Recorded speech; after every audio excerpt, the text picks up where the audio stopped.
મિત્રો, આ મારી સાથે બનેલી એક સત્ય ઘટના છે, જેને અંત સુધી જરૂર સાંભળજો.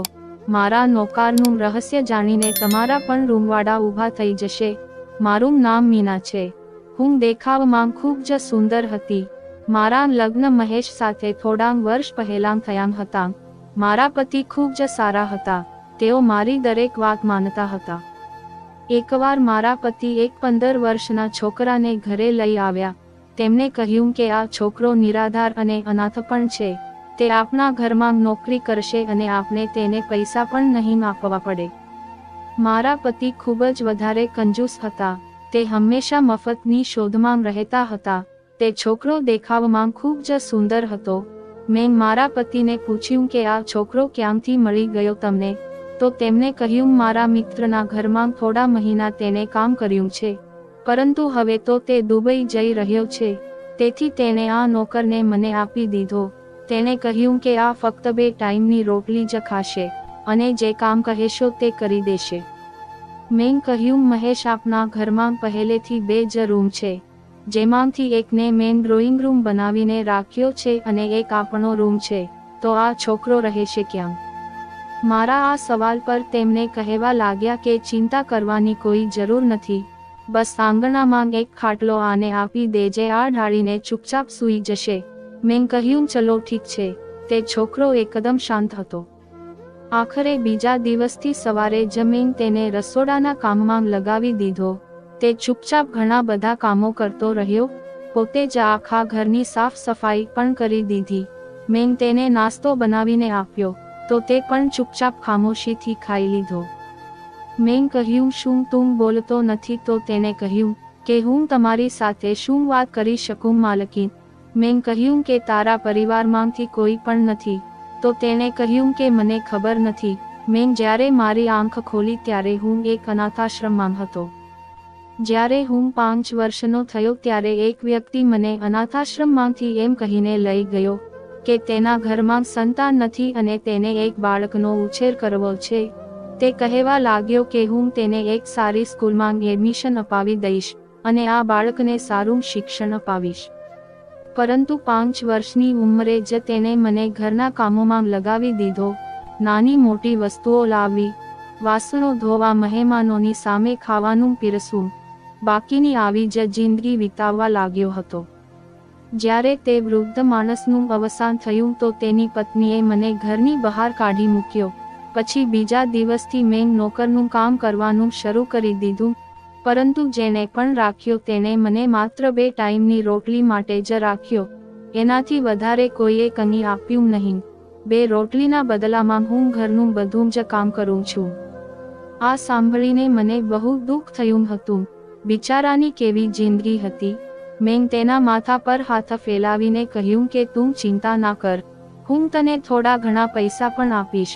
હકીકતમાં મારા પતિનો પણ એટલો વધારે પગાર નથી. તેણે કહ્યું કે ના માલકીન, રહેવા દો. તમે મને 2 ટાઈમની રોટલી આપી રહ્યા છો એ જ મારા માટે પૂરતું છે. મારું ક્યાં કોઈ કુટુંબ છે જેની મારે ચિંતા કરવાની છે કે તેને મારે પૈસા આપવાના છે? મારા હૃદયમાં એ છોકરા પ્રત્યે સહાનુભૂતિ ઉત્પન્ન થવા લાગી હતી, પણ હું નહોતી જાણતી કે આ સહાનુભૂતિ મને બહુ મોંઘી પડશે. મારા પતિના કામનું શેડ્યુલ એવું હતું કે તેમને ઘણા દિવસો સુધી બીજા શહેરમાં રહેવું પડતું હતું. જે કંપનીમાં તેઓ કામ કરતા હતા તે કંપનીનો બોસ મારા પતિને મહિનામાં એકવાર બીજા શહેરમાં પણ ઓર્ડર આપવા માટે મોકલતો હતો. મારા પતિ જ્યારે પણ બીજા શહેરમાં જતા ત્યારે 3 થી 4 દિવસ પછી જ પાછા આવતા હતા. એ દિવસોમાં હું ઘરમાં એકલી જ રહેતી હતી. મારા લગ્નને 6 વર્ષ વીતી ગયા હતા, પરંતુ મને હજી સુધી કોઈ સંતાન નહોતું થયું. મેં વિચાર્યું કે જો હું કોઈ અનાથ બાળક સાથે સારું વર્તન કરીશ તો બની શકે છે કે મારી આ વાત ઉપરવાળાને પસંદ આવી જાય અને તે મને કોઈ સંતાન આપી દે. હું કદાચ આજ ભૂલ કરી બેઠી. મારા પતિ થોડા દિવસો સુધી પોતાના કામ માટે બીજા શહેરમાં ગયા હતા. ઘરમાં હું હતી અને તે 15 વર્ષનો નોકર હતો. મેં તો પહેલીવાર તેની નિખાલસતા જોઈ હતી. હું રસોડામાં લોટ બાંધી રહી હતી અને તે એ જ ક્ષણે રસોડામાં આવી ગયો. હું રસોડામાં દુપટ્ટા વગર જ કામ કરતી હતી, પરંતુ હું નહોતી જાણતી કે 15 વર્ષના છોકરાની આંખોમાં આવી નિખાલસતા હોઈ શકે છે.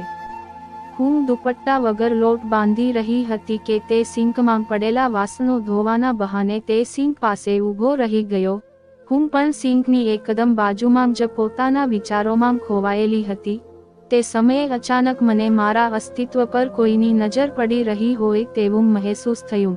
મને લાગી રહ્યું હતું કે જાણે કોઈની તીક્ષ્ણ નજર મારા અસ્તિત્વને કરવતની જેમ કાપી રહી છે. મેં ઝડપથી પાછળ ફરીને જોયું તો તે 15 વર્ષનો નોકર મારી સામે જ જોઈ રહ્યો હતો. તે ક્યારેક મારા ચહેરા તરફ જોતો તો ક્યારેક મારા શરીર તરફ. તે આ જ રીતે ત્રાસી નજરે વાસણ ધોવા લાગ્યો. પહેલા તો હું ગભરાઈ ગઈ હતી. તરત જ મેં રસોડાના દરવાજા પર લટકાવેલો પોતાનો દુપટ્ટો લીધો અને પોતાની ઉપર નાખી દીધો. મેં લોટ લગભગ બાંધી દીધો હતો. મેં તેને એક ડબ્બામાં નાખ્યો અને ફ્રીજમાં મૂકી દીધો અને તરત જ રસોડામાંથી નીકળીને પોતાના રૂમમાં આવી ગઈ.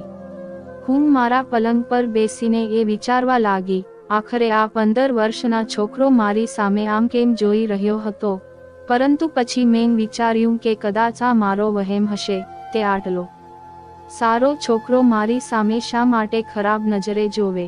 ઈશ્વરે સ્ત્રીના સ્વભાવમાં એવી વાત સામેલ રાખી છે કે તે તેના તરફ પડેલી દરેક ખરાબ નજરને મહેસૂસ કરી શકે છે. મેં પણ એવું જ મહેસૂસ કર્યું હતું. પરંતુ એક 15 વર્ષનો છોકરો સમજીને મેં આ વાતને નજરઅંદાજ કરી દીધી. હું નહોતી સમજતી કે આ ઉંમરનો બાળક આટલું ઘૃણાસ્પદ કૃત્ય પણ કરી શકે છે. જે રીતે તેણે પોતાની મજબૂરીના કિસ્સાઓ સંભળાવ્યા હતા, હું તો તેના પ્રત્યે સહાનુભૂતિ રાખવા લાગી હતી. થોડી વાર પછી હું રૂમની બહાર નીકળી ગઈ. મેં જોયું તો તે ઘરની સફાઈ કરી રહ્યો હતો. હું સોફા પર બેસી ગઈ અને તેની સામે જોવા લાગી. જોવામાં મને તેનામાં કોઈ પણ બુરાઈ નજર નહોતી આવી રહી. તે પોતાના કામથી કામ રાખવા વાળો હતો. મેં વિચાર્યું કે કદાચ મેં તેના વિશે ખોટો અંદાજો લગાવ્યો છે. ત્યાર પછી તે રાત્રે જમ્યા પછી કહેવા લાગ્યો, માલકીન બહાર ખૂબ ઠંડી વધી ગઈ છે. જો તમને વાંધો ના હોય તો હું રૂમમાં સૂઈ જઈશ. તેની વાત તો સાચી જ હતી. શિયાળો શરૂ થઈ ગયો હતો અને હવામાં ઠંડી પણ હતી. રાત્રે આંગણામાં ઠંડી મહેસૂસ થતી હતી. મેં કહ્યું કે તું ક્યાં સૂઈશ? મારો રૂમ નકામો રૂમ થોડી છે. એક રૂમ જેને મેં મારા સીવણ માટે રાખ્યો છે. તેમાં ઘણો બધો સામાન વિખરાયેલો પડેલો છે. ક્યાંક સીવવાના કપડાં છે તો ક્યાંક મશીન છે અને રૂમ પણ નાનો છે. મારી વસ્તુઓને તું આગી પાછી કરીને સૂઈ જઈશ અને પછી હું શોધતી રહી જઈશ. તો તે કહેવા લાગ્યો, તમને વાંધો ના હોય તો હું તમારા રૂમમાં સૂઈ જઈશ. આ સાંભળીને હું ચોંકી ગઈ હતી. તે કહેવા લાગ્યો કે માલકીન, હું જમીન પર પથારી કરીને સૂઈ જઈશ. પરંતુ બહાર મને ખૂબ વધારે ઠંડી લાગી રહી છે. મેં હજુ સુધી શિયાળાના કપડાં પણ નથી કાઢ્યા. મેં તેને પોતાના રૂમમાં સૂવાની પરવાનગી તો આપી દીધી, પરંતુ મેં તેના ચહેરા પર વિચિત્ર ખુશીની અભિવ્યક્તિ જોઈ હતી કે જાણે તે આ સાંભળીને અત્યંત ખુશ થઈ ગયો હોય. તેણે તરત જ પોતાની પથારી ઉપાડી અને મારા રૂમમાં જમીન પર પાથરીને જઈને સૂઈ ગયો. મને અંધારામાં સૂવાની આદત હતી. મેં સૂતા પહેલા રૂમની લાઇટ બંધ કરી દીધી હતી. પછી હું ધીમે ધીમે ગાઢ નિંદ્રામાં જવા લાગી અને ક્યારે હું ગાઢ નિંદ્રામાં જતી રહી એનો મને ખ્યાલ જ ના રહ્યો. સવારે જ્યારે મારી આંખો ખુલી તો મારું માથું ખૂબ જ ભારે લાગી રહ્યું હતું. કદાચ હું જરૂર કરતાં વધારે સૂઈ ગઈ હતી. પછી મેં ઘડિયાળમાં જોયું તો સવારના 8 વાગી ગયા હતા. જોકે હું 8 વાગે જ ઉઠતી હતી, પરંતુ મને એવું લાગી રહ્યું હતું કે જાણે હું ખૂબ સૂઈ રહી છું. હું હજુ ઉઠીને બેસી જ હતી કે જ્યારે મેં વોશરૂમમાંથી પાણી પડવાનો અવાજ સાંભળ્યો. મેં જ્યારે પલંગની નીચે જોયું તો તે છોકરો પથારી પર નહોતો, જેનો અર્થ હતો કે તે ઉઠી ગયો હતો અને પછી તે મારા જ વોશરૂમમાં ઘૂસેલો હતો. તે કેટલો તેજ છોકરો હતો! મારી પરવાનગી વગર મારા વોશરૂમનો ઉપયોગ કરી રહ્યો હતો. મને તે વાત સારી ના લાગી કે તે મારા વોશરૂમનો ઉપયોગ કરી રહ્યો છે. મેં વિચાર્યું કે તે જેવો જ બહાર આવશે, તેને કહી દઈશ કે હવેથી મારા વોશરૂમનો ઉપયોગ ના કરે. જેવો જ તે વોશરૂમમાંથી બહાર આવ્યો તો તે નહાઈને આવ્યો હતો. મને જોઈને એક વિચિત્ર સ્મિત તેના ચહેરા પર દેખાયું. મને તે ક્ષણે અહેસાસ થયો કે મારા વાળ છૂટા છે અને વિખરાયેલા પણ છે. જો કે જ્યારે હું સૂતી હતી ત્યારે મેં મારા વાળની પોની બાંધી હતી. ખેર મેં તરત જ મારા વાળને વીંટાળીને અંબોડો બાંધ્યો. પછી જ્યારે મેં મારો દુપટ્ટો ઉઠાવ્યો ત્યારે પલંગની ચાદરને જોઈને મારા હોશ ઉડી ગયા હતા, જે ખરાબ રીતે વિખરાયેલી હતી. જો કે હું જ્યાં સૂતી હતી એ જ ખૂણેથી ઉઠતી હતી. મને ક્યારેય પણ પલંગ ઉપર પહોળું થઈને સૂવાની આદત નહોતી, પરંતુ પલંગની ચાદરને જોઈને એવું લાગી રહ્યું હતું કે જાણે કોઈ માત્ર સૂઈને જ ના ઉઠ્યું હોય, બલકે જે વાત મારા મનમાં આવી હતી તે મારા હોશ ઉડાડવા માટે પૂરતી હતી. તે છોકરો તરત જ પોતાની પથારી ઉપાડીને રૂમની બહાર જવા લાગ્યો. મેં કહ્યું, મારી વાત સાંભળ, મને હજુ સુધી તેનું નામ પણ ખબર નહોતું. તેણે કહ્યું કે જી માલકીન. મેં કહ્યું, રાત્રે તું ક્યાં સૂતો હતો? તો મારા આ પ્રશ્ન પર તેના ચહેરાનો રંગ ઉડી ગયો. તે કહેવા લાગ્યો કે માલકીન જમીન પર સૂતો હતો. શું થયું? મેં કહ્યું કે કંઈ નહીં, જા. તે જવા લાગ્યો તો મેં ફરીથી તેને બોલાવ્યો. મેં કહ્યું કે વાત સાંભળ છોકરા. તે પાછો વળીને મારી સામે જોવા લાગ્યો. મેં કહ્યું કે હવેથી મારા વોશરૂમનો ઉપયોગ ના કરતો. તો તેણે કહ્યું, ઠીક છે, નહીં કરું. મેં કહ્યું, તારું નામ શું છે? તો તે કહેવા લાગ્યો કે તમે જે પણ રાખો, એમ તો બધા મને રામુ કહે છે.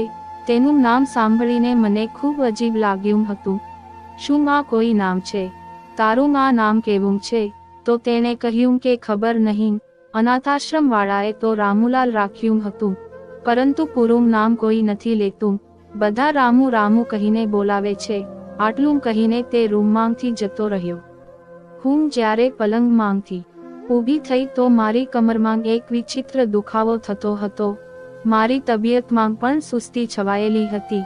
મારું મન જ નહોતું થઈ રહ્યું કે હું પથારીમાંથી ઊભી થઈને બહાર જઉં. તેને ચા બનાવતા આવડતી હતી, તેથી મેં કહ્યું, રામુ.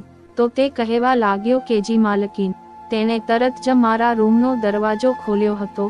મેં કહ્યું, મારા માટે એક કપ ચા બનાવી આવ. ખબર નહીં, આજે મારી તબિયત બરાબર નથી. મારી આ વાત ઉપર તેણે મારી સામે જોયું અને કહ્યું, હા, આવું થાય છે આવા કામમાં. આટલું કહીને તે બહાર જતો રહ્યો. હું વિચારવા લાગી કે મેં એવું શું કામ કર્યું છે. ખેર હું રૂમની બહાર આવી તો તે પોતાના કામમાં વ્યસ્ત હતો. મેં મારા મોબાઈલથી મારા પતિને ફોન કર્યો. પહેલીવાર મારું હૃદય પોતાના પતિના જવાથી ખૂબ અજીબ અનુભવી રહ્યું હતું. મેં કહ્યું, મહેશ, તમે ક્યારે પાછા આવશો? તો તે કહેવા લાગ્યા કે શું થયું મીના? હજુ મને આવ્યાને સમય જ કેટલો થયો છે? તને ખબર છે, જ્યારે હું બીજા શહેરમાં જવું ત્યારે મને 3 થી 4 દિવસ લાગે છે. પહેલા તો તેમ ક્યારેય આવો સવાલ નથી કર્યો. તેમની વાત સાચી હતી, પરંતુ ખબર નહીં આ વખતે મને કંઈક વિચિત્ર લાગી રહ્યું હતું. તેમણે કહ્યું, ફોન બંધ કર, હું મીટિંગમાં છું. તને હું રાત્રે જ ફોન કરીશ. મેં કહ્યું, ઠીક છે. તો તેમણે કહ્યું કે તે છોકરો બરાબર કામ કરી રહ્યો છે ને? તો મેં કહ્યું, હા, તે બરાબર કામ કરી રહ્યો છે. મારો અવાજ સાંભળીને તેમણે કહ્યું, મીના, તારી તબિયત તો ઠીક છે. મને તું બરાબર નથી લાગી રહી. શું થયું છે તને? અમે બંને પતિ પત્ની જતો હતા, તેથી અમારી વચ્ચે પરસ્પર સમજણ અને પ્રેમ હતો. અમે બંને એકબીજાના અવાજ પરથી જ એ જાણી જતા હતા કે સામેવાળું પરેશાન છે કે નહીં. મેં ઊંડો શ્વાસ લીધો અને પોતાના પતિને કહ્યું, કંઈ નહીં, બસ ગઈકાલથી મારી તબિયત થોડી ભારે ભારે લાગી રહી છે. મારું શરીર થાક અનુભવી રહ્યું છે. સામે ઊભો રહીને મારો નોકર મને જ આંખો ફાડીને જોઈ રહ્યો હતો. તેની નજરમાં એક વિચિત્ર ચમક હતી, જે પોતાના શરીર ઉપર પડતી હોય તેવું મહેસૂસ થઈ રહ્યું હતું. ખેર આ પતિ અને પત્ની વચ્ચેની અંગત બાબત હતી, તેથી હું ત્યાંથી ઊભી થઈને પોતાના રૂમમાં જતી રહી. તેમની મીટિંગ મહત્વની હતી, તેથી થોડા સમય બાદ ફોન મૂકી દીધો. હું એકવાર ફરી ઉદાસ થઈને બેસી ગઈ. એટલામાં જ દરવાજો સહેજ ચીડચીડાહટ કરીને ખુલ્યો. દરવાજા પર નોકર જ ઊભો હતો. મારી સામે જોઈને કહેવા લાગ્યો કે શું થયું માલકીન? તમને કંઈ જોઈએ છે? મેં આંખો બંધ રાખીને જ તેની સામેનામાં માથું હલાવ્યું. મેં કહ્યું, ના, બસ હું થોડો સમય આરામ કરવા માંગુ છું. મેં આંખો બંધ કરીને મહેસૂસ કર્યું હતું જાણે તે દરવાજા પાસે જ ઊભો રહીને મારી સામે ધ્યાનથી જોઈ રહ્યો છે. બીજી જ ક્ષણે મેં આંખો ખોલીને જોયું તો તેણે તરત જ નર્વસ થઈને પોતાનો ચહેરો ગંભીર કરી દીધો હતો.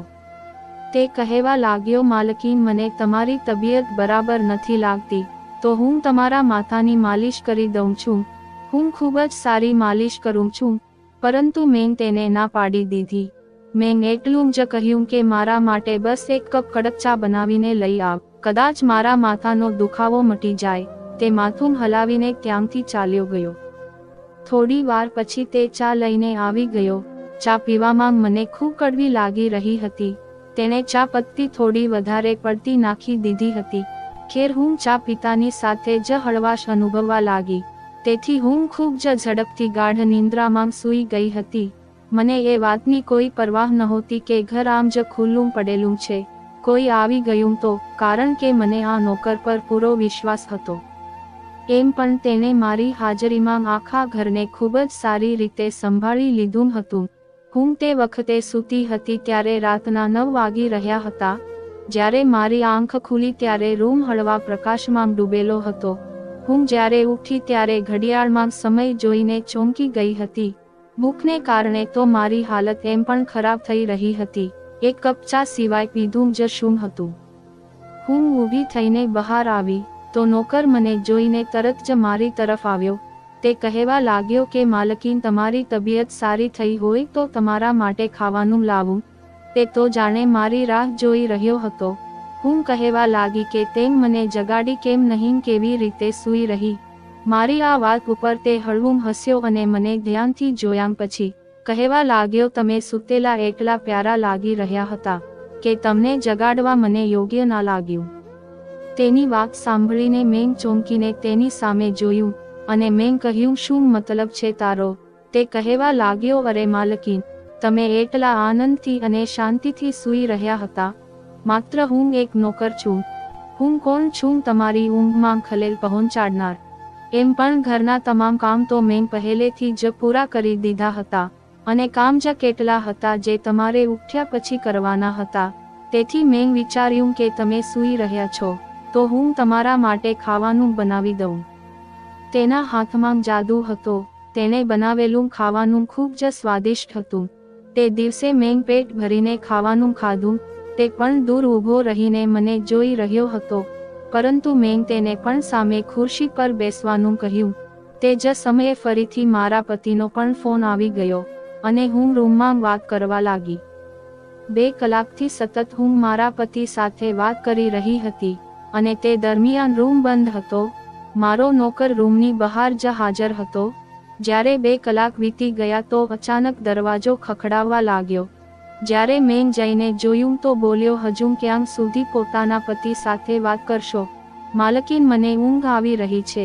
તે એટલા મોટા અવાજમાં બોલી રહ્યો હતો કે અવાજ ચોક્કસ મારા પતિએ પણ સાંભળી લીધો હતો.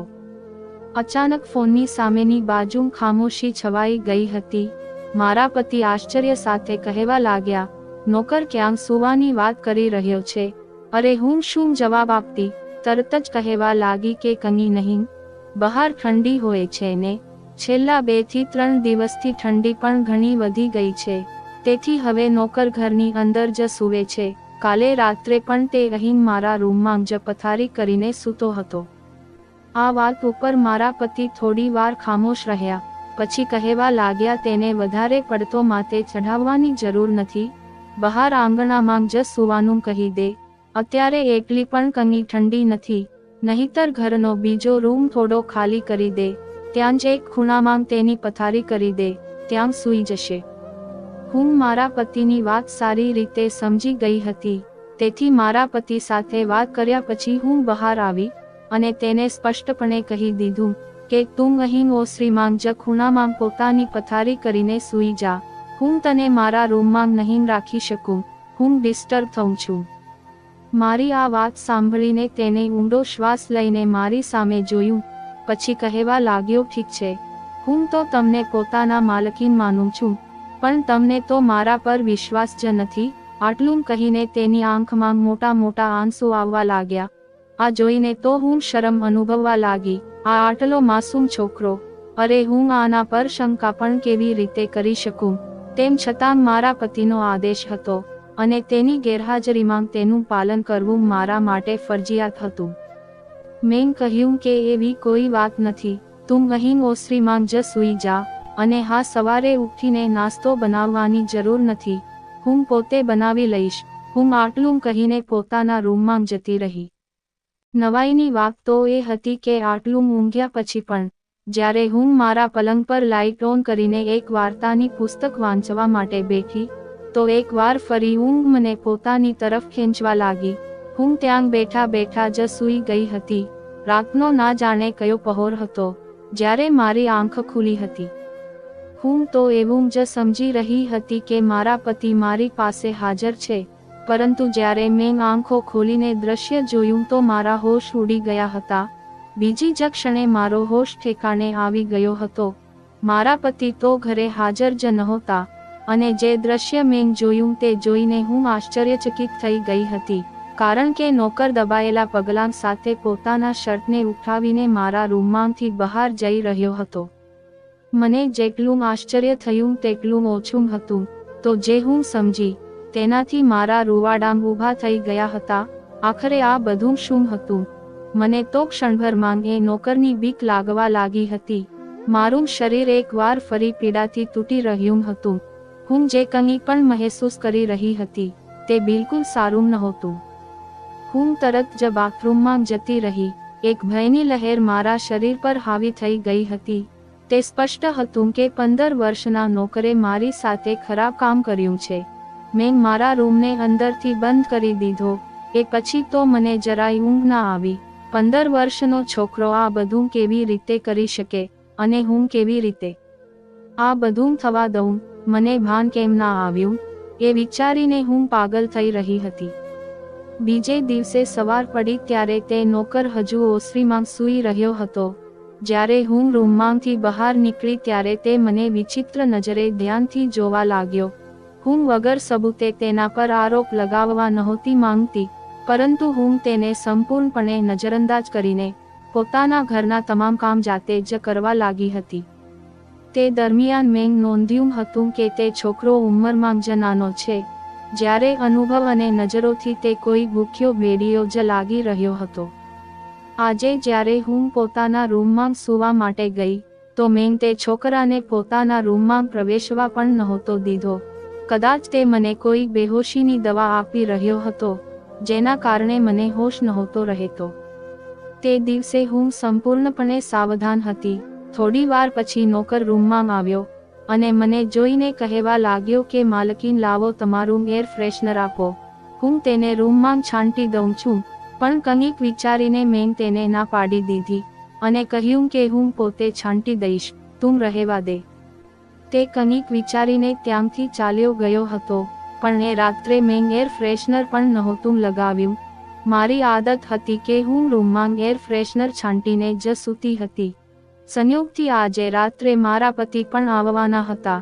હું મારા પલંગ પર આડી પડી ગઈ અને સૂવાની એક્ટિંગ કરવા લાગી, જાણે હું ગાઢ નિંદ્રામાં સૂઈ ગઈ હોય.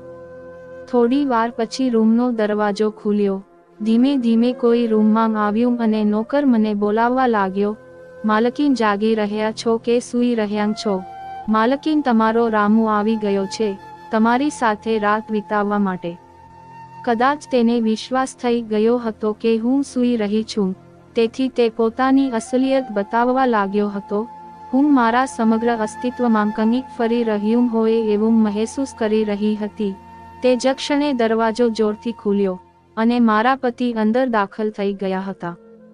નોકરે તો પોતાનો શર્ટ કાઢી રાખ્યો હતો, પરંતુ અચાનક જ માલિકને સામે જોઈને તે ગભરાઈ ગયો. જ્યારે હું પણ તે જ ક્ષણે ઊભી થઈને બેસી ગઈ હતી. જ્યારે મારા પતિએ મને અને નોકરને જોયા તો તેઓ ચોંકી ગયા હતા. વાસ્તવમાં જે કંઈ મારી સાથે થઈ રહ્યું હતું, હું મહેસૂસ કરી રહી હતી, તેના વિશે મેં પોતાના પતિને તે સમયે જણાવી દીધું હતું. હું એવી સ્ત્રીઓમાંથી નહોતી જે યોગ્ય સમયના ચક્કરમાં નુકસાન કરાવી લે છે. બીજી જ ક્ષણે પતિ રૂમમાં પ્રવેશ્યા અને તે નોકરની ગરદન પકડીને થપ્પડ મારીને તેને કહેવા લાગ્યા કે તું જે થાળીમાં ખાય છે તેમાં જ થૂંકી રહ્યો છે. હું તો તારા પર ઉપકાર કરીને ઘરમાં લાવ્યો હતો, પણ તે કંઈ વિચાર્યા વગર મારા ઘરમાં જ આ બધું શરૂ કરી દીધું.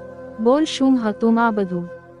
પહેલા તો તે ના પાડતો રહ્યો, પરંતુ જ્યારે મારા પતિના ભારે ભરકમ હાથ તેના શરીર પર પડ્યા તો તે રડવા લાગ્યો અને રડતી વખતે તેને જે પણ કહ્યું તે અમારી કલ્પના બહારની વાત હતી.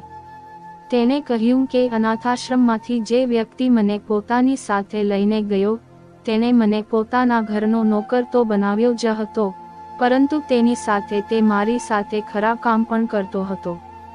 હું માત્ર 8 વર્ષનો હતો જ્યારે તેને પ્રથમ વખત મારા શરીરને અયોગ્ય રીતે સ્પર્શ કરવાનું શરૂ કર્યું હતું.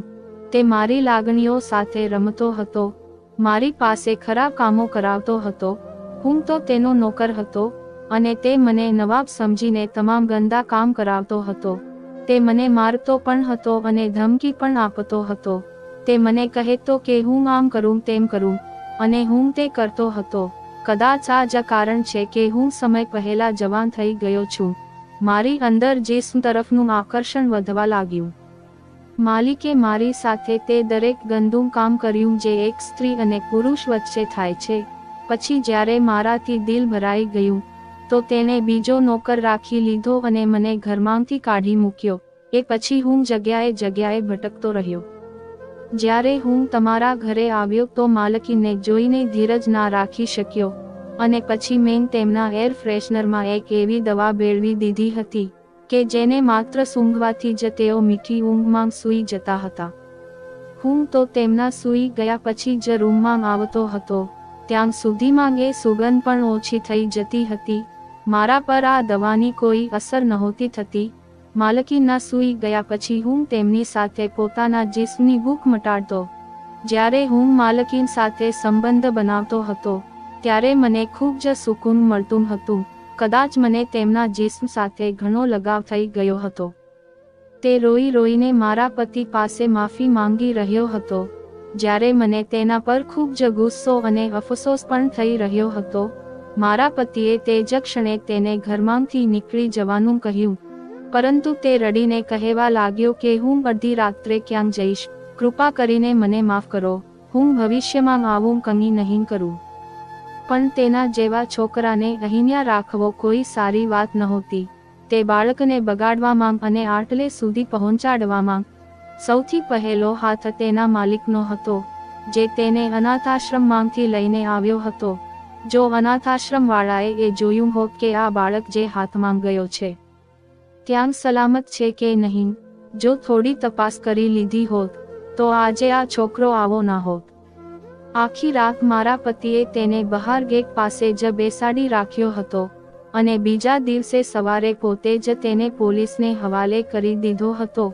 પોલીસને પણ આ સમગ્ર મામલા વિશે જાણ કરી દેવામાં આવી હતી. તેને બાળકોની જેલમાં રાખવામાં આવ્યો હતો. કોશિશ એ કરવામાં આવી રહી હતી કે તેની શારીરિક તાલીમ અને સ્વાસ્થ્ય સુધારવામાં આવી શકે, જેથી તે ભવિષ્યમાં એક સારો વ્યક્તિ બની શકે. જો કે લાંબા સમય સુધી તો મેં પોતાની વાસ્તવિકતા જાણવાની કોશિશ જ ના કરી. મારા પતિ સિવાય અન્ય કોઈએ મારી સાથે કેટલી વખત શારીરિક સંબંધો બાંધ્યા હતા. મારા પતિ દુનિયાના શ્રેષ્ઠ પતિઓમાંના સંબંધો બાંધ્યા હતા. મારા પતિ દુનિયાના શ્રેષ્ઠ પતિઓમાંના એક હતા. તેમણે મારો ખૂબ સપોર્ટ કર્યો હતો. આખરે અમારા બંને વચ્ચે પ્રેમ જ એટલો હતો, ઉલટી હું જ શરમ અનુભવતી હતી. પરંતુ મારા પતિએ કહ્યું કે મારી ભૂલ છે, મારે તપાસ કરીને નોકરને લાવવો જોઈતો હતો.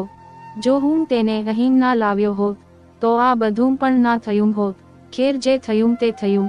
હવેથી હું ધ્યાન રાખીશ અને આ વાતની જાણ કોઈને નહીં થવા દઉં.